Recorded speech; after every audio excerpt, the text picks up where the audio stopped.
Ghazipur landfill पर 140 lakh ton कूड़ा हटेगा। मेयर का कहना, कूड़ा हटाने को लेकर टेंडर किया जारी। कूड़े का ढेर हटने पर लगाया जाएगा वाटर ट्रीटमेंट प्लांट। निगम द्वारा सफाई को लेकर आपका बीजेपी पर हमला। कर्मचारियों का कहना, मेट्रो वेस्ट कंपनी नहीं कर रही ठीक से काम। आप नेता का कहना, सफाई को लेकर निगम का रवैया ढीला। डीयू में दाखिले को लेकर स्टूडेंट्स हो रहे हैं परेशान। सर्वर डाउन होने पर नहीं हो सका एडमिशन। स्टूडेंट्स का कहना, ऑफलाइन प्रोसेस था अच्छा।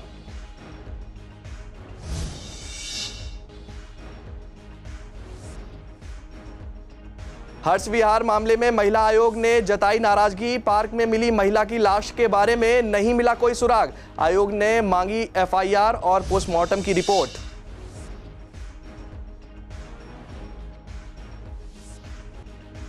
आवारा पशुओं का आतंक, एक युवक की हुई मौत। पोस्टमार्टम के बाद परिजनों को सौंपा गया शव।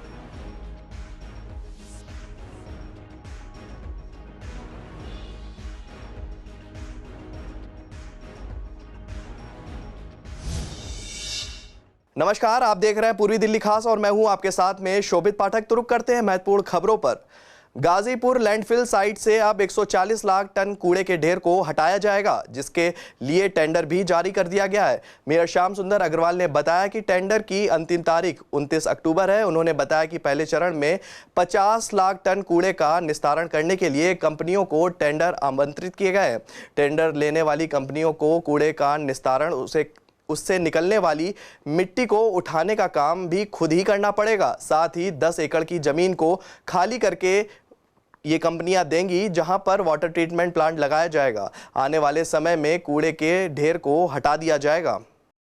टेंडर हमने किए हैं जिसकी अंतिम तिथि 29 अक्टूबर है। इसमें अभी हमने पहले फेज में 50 लाख टन कूड़े का निस्तारण करने के लिए कंपनियों को टेंडर आमंत्रित किए हैं, जिसमें कूड़े का निस्तारण, उससे निकलने वाली मिट्टी जो 30 mm 6 mm की है, उसको उठाने का काम भी वही कंपनी करेगी। वो कहाँ लेके जाएगी ये उसका अपना स्वयं देखेगी। वो 10 एकड़ जमीन को खाली करके देगी, जहाँ पे वाटर ट्रीटमेंट प्लांट लगाया जाएगा, गंदे पानी को साफ किया जाएगा। ये सब काम उसी कंपनी को करने होंगे। 15 मीटर पहाड़ को कम किया जा चुका है और आने वाले समय में आप देखेंगे 2024 तक कूड़े का पहाड़ बिल्कुल समाप्त हो जाएगा। पूरी दिल्ली में कई इलाके ऐसे हैं जहां पर गंदगी का ढेर लगा हुआ है। मेट्रो वेस्ट कंपनी भी ठीक से काम नहीं कर रही है। निगम कर्मचारियों का कहना है कि पहले सफाई ज्यादा थी, लेकिन जब से प्राइवेट कंपनी को सफाई का काम सौंपा गया तब से काम सही ढंग से नहीं हो रहा है। उनका कहना है कि हम सभी अपने काम को ठीक से कर रहे हैं, लेकिन मेट्रो वेस्ट कंपनी अपने काम को ठीक से नहीं कर पा रही है, जिसके कारण गंदगी फैली हुई है। वहीं आम आदमी पार्टी ने भी सफाई को लेकर सवाल खड़े कर दिए हैं। आम नेता का कहना है कि 15 सालों से बीजेपी की सरकार है, लेकिन अभी तक इलाके बदहाली का शिकार है। कूड़े के ढेर नजर आ रहे हैं, उसमें कहीं ना कहीं ये जो हमारी वेस्ट कंपनी है, मेट्रो ईस्ट कंपनी ये फेल हो चुकी है। और मैं तो मेयर साहब से भी अपील करूंगा कि इसको बर्खास्त किया जाए और इसका ठेका ही निरस्त किया जाए, क्योंकि अपना काम सुचारू रूप से नहीं कर पा रही है। हमारा कर्मचारी मुस्तैदी से कूड़ा निकालता है नाली से और कूड़ा डलता है, लेकिन ये डोर टू डोर का जो इन्होंने मिशन उठाया है वो कहीं भी सफल नहीं हुआ है। अलाउंस करता हुआ महिला कर्मचारी रोड पर काम करिए, वो कूड़ा भर के डालने में असमर्थ है और इनका कर्मचारी उतर के राजी नहीं है। ये जो मेट्रो टिप्पर चले हैं, इसमें एक बैलदार है, एक ड्राइवर है। हमारे यहाँ पे क्या करते हैं, डोर टू डोर जाते हैं। अब इन्होंने क्या करा है निगम ने कि इनके घरों से पैसा उगाया जाएगा, ठीक है।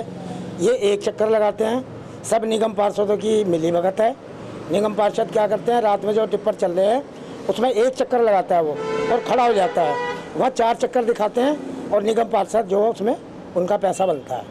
ये छोटा रिक्शा दिया है इनको, वो गलियों में नहीं जाता, ईमानदारी से वो काम नहीं करते। मैडम, हम स्ट्रेट तरीके से नहीं कर पा रहे हैं, एक चक्कर लगाते हैं और 4 चक्कर लिखवाते हैं, जिसमें ये पेट्रोल भी उसमें से बचा लेते हैं और कूड़ा भी नहीं उठा पा रहे हैं। जो इलाके में गंदगी है उसका जिम्मेदार कौन है, एमसीडी या ये metro waste company? Metro company इसकी सारी जिम्मेदार है। दिल्ली यूनिवर्सिटी के अंडर ग्रेजुएट कोर्सेज के दाखिले शुरू हो गए हैं, लेकिन ऑनलाइन रजिस्ट्रेशन को लेकर स्टूडेंट खुश नहीं है। उनका कहना है ऑफलाइन प्रोसेस ज़्यादा अच्छा था, क्योंकि फॉर्म भरने में कोई दिक्कत आती थी तो उसे टीचरों से पूछकर दूर कर लेते थे, लेकिन इस बार ऑनलाइन रजिस्ट्रेशन करने में दिक्कत आ रही है। ज़्यादातर समय सर्वर डाउन रहने की वजह से रजिस्ट्रेशन नहीं हो पा रहा है। सर बहुत ज़्यादा दिक्कत हो रही है सर, इसमें अप्लाई करते हैं ऑनलाइन, एक तो सर ये साइट जो है इतने हैंग होती है, इस पर इतना टाइम लग जाता है बहुत ज़्यादा, और उसके बाद लॉगिन करने में भी इतना दिक्कत हो रही है, और ऑनलाइन अप्लाई करने में भी सर बहुत डिफ़िकल्टीज़ हो रही हैं। ऑप्शन समझ ही नहीं आ रहा है हमें कैसे अप्लाई करना चाहिए। सर ऑफलाइन मोड में ये होता था कि हमें सब गाइड कर देते थे, वहाँ पे जाके यूनिवर्सिटी में बता देते थे कि कैसे कैसे हमारी जो भी प्रॉब्लम्स आती थी सब चीज़ों के लिए हमारे को गाइडेंस मिल जाती थी कि आपको ऐसे कर जाना चाहिए, ऐसे करना चाहिए। बट ऑनलाइन में कोई गाइडेंस ही नहीं है सर, बहुत ज़्यादा डिफ़िकल्टीज़। अगर सर ऑनलाइन अप्लाई करते हैं तो हर कोई सर ऑनलाइन पेमेंट नहीं कर सकता है सर, हर किसी के पास ऑनलाइन पेमेंट की फैसिलिटीज़ है नहीं, तो और थोड़ा सा उनको ऑफलाइन मोड के थ्रू भी सर फैसिलिटीज़ देनी चाहिए, पेमेंट वगैरह की भी, और थोड़ी गाइडेंस हमें देनी चाहिए कि कैसे अप्लाई करना चाहिए। हर कोई सर ऑनलाइन अफोर्ड वो नहीं कर सकता। यमुना पार में उत्तरी पूर्वी दिल्ली के हर्ष विहार इलाके में एक लड़की के शव मिलने पर दिल्ली महिला आयोग ने नाराजगी जताई है। महिला आयोग ने दिल्ली पुलिस से कहा है कि इस मामले की पूरी रिपोर्ट पेश की जाए। नंदनगर बस डिपो के सामने हर्ष विहार में 19 साल की लड़की का शव मिलने पर हड़कंप मच गया था। शव पर चोट के कई निशान मिले। दिल्ली महिला आयोग ने पुलिस से कहा कि वह एफआईआर और पोस्टमार्टम रिपोर्ट जमा कराए। महिला आयोग ने पुलिस से यह भी पूछा कि क्या हत्या से पहले महिला से दुष्कर्म भी किया गया था। दिल्ली महिला आयोग की अध्यक्ष स्वाति मालीवाल ने कहा कि यह बात बहुत ही दुर्भाग्यपूर्ण है कि दिल्ली में महिलाओं की सुरक्षा एक गंभीर मुद्दा बन चुकी है। उन्होंने कहा कि दिल्ली में अपराध तेजी से बढ़ रहा है। इस मामले में पुलिस का कहना है कि जांच चल रही है, लेकिन अभी तक कोई सुराग हाथ नहीं लगा है। महिला सीमापुरी की रहने वाली थी और वह नशे की आदी थी। यह भी कहा जाता है कि कुछ अपराधियों से उसका संपर्क भी था। सीमापुरी में उसके परिजनों का भी पता नहीं चल पाया है और कहा जाता है कि परिवार के लोग कहीं चले गए हैं। गाजीपुर इलाके में 2 आवारा पशुओं में भिड़ंत हो गई, जिस कारण एक शख्स की मौके पर मौत हो गई। दरअसल पूरा मामला गाजीपुर के मेन रोड का है, जहां पर 2 आवारा पशुओं में आपस में भिड़ंत हो गई, जिस दौरान एक स्कूटी सवार शख्स पशुओं के लड़ाई के दौरान घायल हो गया। वहीं राहगीरों ने घायल व्यक्ति को जीटीवी अस्पताल में भर्ती कराया, जहां डॉक्टरों ने उसे मृत घोषित कर दिया। वहीं मृतक के शव का पोस्टमार्टम कराकर परिजनों को सौंप दिया गया है। शुक्रवार की बात थी, 3 बजे के करीब की। ये जा रहे थे तो रोड पे 2 सांड थे, आपस में लड़ाई कर रहे थे वो, तो उनके बगल से होकर निकले थे, तो उनने उनके ऊपर अटैक किया, जिनका वो सर जाके डिवाइडर पे जाके लगा जाके। मुझे मालूम पड़ा था 3 बजे करीब, तो पुलिस वालों ने वहाँ भेजा। वो हॉस्पिटल है लाल बहादुर शास्त्री, उनने यहाँ से रेफ़र कर दिया जीटीवी के लिए। जीटीवी में वो 24 घंटे से ऊपर कोमा में रहे, तो उसके बाद डॉक्टर ने मृत्यु घोषित कर दिया। मोबाइल वहाँ उनका गिर गया, तो ट्रैफिक वालों ने मोबाइल ले लिया, तो जो कॉल आई थी लास्ट वाली, उन्होंने कॉल किया तो रिश्तेदारों के पास, तो उन्होंने घर का नंबर उनके पास था नहीं, तो मुझे बताया कि इनके घर का नंबर कोई और ने बता दो, ऐसा ऐसा एक्सीडेंट हो गया जी, लाल बहादुर शास्त्री जा रहे हैं। तो मैंने बताया फिर बच्चों को, मैंने आप चले जाइए, लाल बहादुर शास्त्री एक्सीडेंट हो गया। निगम की बैठक में अतिक्रमण का मुद्दा उठा। इस दौरान पार्षद गुंजन गुप्ता ने कहा कि अतिक्रमण से पूर्वी दिल्ली के इलाकों में जगह जगह जाम की समस्या गहरा गई है। अतिक्रमण को हटाने की बात कई बार की गई, लेकिन अभी तक अतिक्रमण पर कोई भी कार्रवाई नहीं की गई है। उन्होंने कहा कि जब कभी अतिक्रमण हटाने के लिए अधिकारी पहुंचे, उससे पहले ही अतिक्रमणकारी मौके से गायब हो गए। पार्षद ने कहा कि अतिक्रमणकारियों कैसे पता चल जाता है कि आज अधिकारी अतिक्रमण हटाने आ रहे हैं। हमारी मांग है कि जाँच की जाए और जो भी इस मिलीभगत में शामिल हो उस पर सख्त से सख्त कार्रवाई की जाए। बिना घालमेल का कुछ नहीं हो सकता, लेकिन अभी आपने देखा हो कि हमने सादरा साउथ के जो एलआई थे वो सादरा नॉर्थ में भेजे, नॉर्थ के साउथ में भेज दिए, और भेजे उस पर भेजे हैं कि आपकी ईच एंड एवरी जो आपके डीड हैं, जो आपके काम है, उन पे नज़र है। उनके पीछे भी आदमी हैं, जो पीछे जो सिस्टम था सारे सिस्टम को ख़त्म करना पड़ेगा। अगर दिल्ली सरकार बिल्कुल निष्क्रिय होकर बैठी हुई है और जो लोग पटरी पे बैठ रहे हैं, ऊपर माननीय सुप्रीम कोर्ट का डंडा हमारे ऊपर है कि आप किसी की रोजी रोटी को छीनेंगे नहीं। हमारी बड़ी विकट समस्या है। अगर भिंडी कमेटी के अनुसार आपने सर्वे करा दिया, सर्वे करने के बाद उनको जगह अलॉट कर दो, पर्टिकुलर एक जगह पे वो रहेंगे, सिमेट्री रहेगी, दिल्ली का नक्शा भी साफ रहेगा, लेकिन हम तो पीछे जा रहे हैं। कैसे अगर एलआई इन्वॉल्व नहीं है, हम कहते हैं जी एलआई इन्वॉल्व नहीं है, एनक्रोचमेंट हो रहा है, कैसे जब एलजी का राउंड होता है सारी सड़कें खाली हो जाती हैं? कैसे जब कमिश्नर साहब का किसी का भी राउंड होता है कैसे सारी सड़कें साफ हो जाती है, उनको कैसे हमें नहीं पता लगता कि एलजी हमारे वार्ड में आ रहा है। सफाई ज्यादा दिखती है तो पता लगता है कि अच्छा आज एलजी साहब का राउंड है। कैसे साफ, कौन जाकर के बताता है उस रेडी वाले को कि आज तुमने रेडी नहीं लगानी है? आप और मैं तो नहीं बताते, कौन बताता?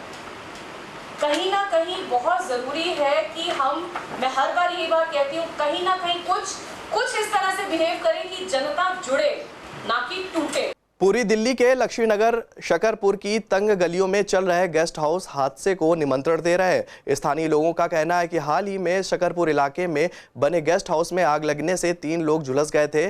तंग गली होने की वजह से दमकल विभाग बड़ी मुश्किल से आग पर काबू पा सका। अभी भी कई ऐसे गेस्ट हाउस हैं जहां पर पैदल चलना भी मुश्किल है। उनका कहना है कि सरकार ऐसे गेस्ट हाउस को चिन्हित करे जो तंग गलियों में चल रहे हैं और उनके खिलाफ कार्रवाई करे।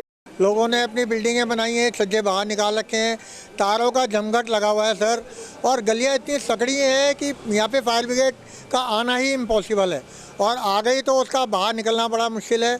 और दूसरी तीसरी मंजिल पर अगर आग लग जाती है तो तार इतने हैं कि उसको तारों को काटना, तारों के बीच में से ऊपर जाना, ऊपर पहुँचना वो इम्पॉसिबल है।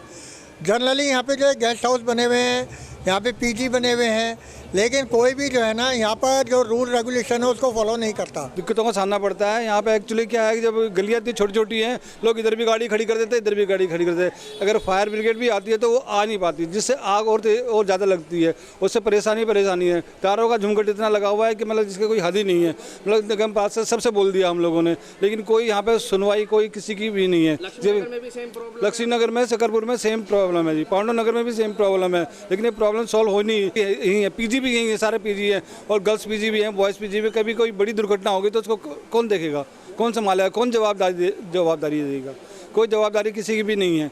लक्ष्मी नगर में वैक्सीनेशन कैंप में 150 लोगों को वैक्सीनेट किया गया। आयोजकों का कहना है कि हमारा उद्देश्य ज़्यादातर लोगों को वैक्सीनेट करने का है ताकि कोरोना से लोगों को बचाया जा सके। देश में तेजी से वैक्सीनेशन अभियान चलाया जा रहा है ताकि सभी लोग वैक्सीनेट हो जाएं, लेकिन अभी भी कई ऐसे लोग हैं जिनको कोरोना वैक्सीन की कोई भी डोज नहीं लगी है। ऐसे में हम जगह जगह जाकर वैक्सीनेशन कैंप लगा रहे हैं ताकि लोगों को समय पर वैक्सीन मिल पाए। कैंपों के माध्यम से हमने 1500 के करीब वैक्सीन लोगों को करवा दिया है शकरपुर से, और हमारा लक्ष्य है कि पूरे शकरपुर को हम वैक्सीनेटेड कराएं। यहाँ के लिए भी हमें 3-4 दिन के लिए परमिशन मिली है कि आप 3-4 दिन अगर लगातार भी कैंप लगवाना चाहते हैं तो शकरपुर में से मैक्सिमम लोगों को अगर आप करवा के दें तो अच्छा है। इसके बाद संडे को एक कैंप लगने जा रहा है, मेगा कैंप है, तीनों डीएम की तरफ से। आज यहाँ पर दोनों वैक्सीन्स की अरेंजमेंट है, Covaxin as well as Covishield. ये सीड्स एनजीओ के तहत कवच प्रोग्राम जो चल रहा है, उन्होंने जो लोगों को डिफ़िकल्टी है ये सुविधा लेने में, उनके लिए अरेंज कराए हैं ये कैंप्स।